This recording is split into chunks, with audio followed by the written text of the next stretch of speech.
کیا عدالت نے آج نواز شریف کو اشتہاری قرار دے دیا؟ توشہ خانہ اور ایون فیلڈ ریفرنس کیس پر ہوئی آج سماعت میں ججز نے کیا ریمارکس دیے، آئیے جانتے ہیں اس تفصیلی رپورٹ میں۔ جسٹس اختر کیانی نے ریمارکس دیے، کیا یہ وفاقی حکومت کی ذمہ داری نہیں جنہوں نے نواز شریف کو جانے کی اجازت دی، جس پر جسٹس عامر فاروق نے کہا کہ حکومت نے اس عدالت میں کوئی درخواست دائر نہیں کی کہ ہم ایک سزا یافتہ شخص کو جانے کی اجازت دے رہے ہیں، اس کی ذمہ دار وفاقی حکومت ہے۔ وفاقی حکومت نے نام ECL سے نکالا تھا۔ کیا آپ نے نام ECL سے نکالتے وقت وزارت قانون سے کوئی رائے نہیں لی؟ جسٹس محسن اختر کیانی کا استفسار۔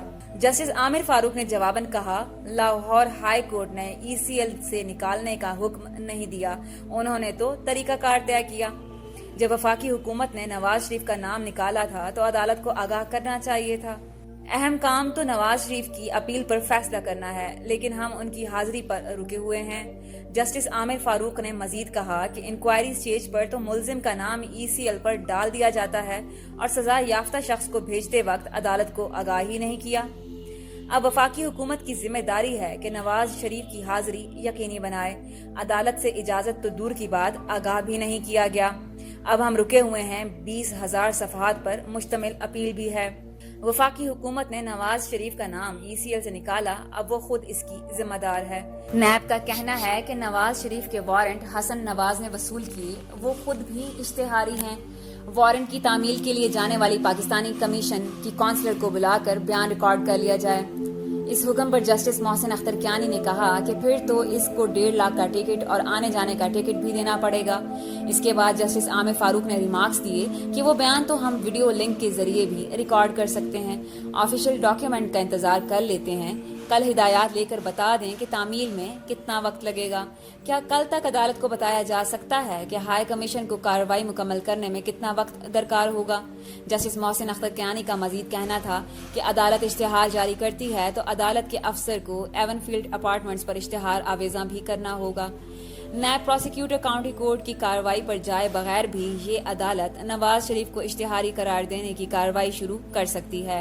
اس پر سردار مظفر نے کہا کہ توشہ خانہ ریفرنس میں نواز شریف کا اشتہار جاری ہوا تو انہوں نے اسلام آباد ہائی کورٹ میں چیلنج کیا۔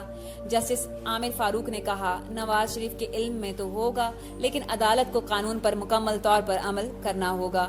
کاؤنٹی کورٹ کے ذریعے وارنٹس موصول کرنے یا نہ کرنے کا دستاویز آفیشل ہوگا۔ کل کے لیے کیس رکھ لیتے ہیں کہ معلوم ہو جائے کہ عدالت کے ذریعے وارنٹ پہنچنے میں کتنا وقت لگے گا۔ ایک اور سماعت سے آپ کو آگاہ کریں، وزارت خارجہ کے ڈائریکٹر یورپ محمد مبشر عدالت کے سامنے پیش ہوئے۔ کیا برطانیہ کے form common wealth development office کے ذریعے کوئی کیس آپ نے کیا ہے؟ عدالت کا استفسار۔ ماضی قریب میں تو ایسا کوئی کیس نہیں ہوا جس میں ہمیں وہاں کی کورٹ جانا پڑے۔ نمائندہ وزارت خارجہ کا جواب۔ ایڈیشنل اٹارنی جنرل نے بیان دیا کہ نواز شریف کے وارنٹ کاؤنٹی عدالت کے ذریعے بھی وصول کروائے جائیں گے۔ اس پر نیب نے کہا کہ نواز شریف کے وارنٹ اور طلبی اشتہار اخبار میں بھی دیا جائے۔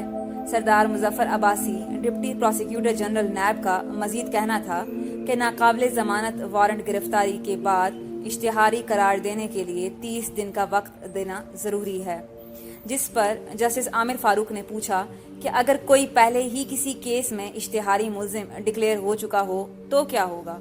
نیب پروسیکیوٹر نے جواباً کہا کہ اس صورت میں متعلقہ عدالت میں اشتہاری ملزم کا دفاع کا حق ختم ہو جاتا ہے۔ آج کی سماعت کے بعد اسلام آباد ہائی کورٹ نے نواز شریف کی اپیلوں پر سماعت کل تک ملتوی کر دی ہے۔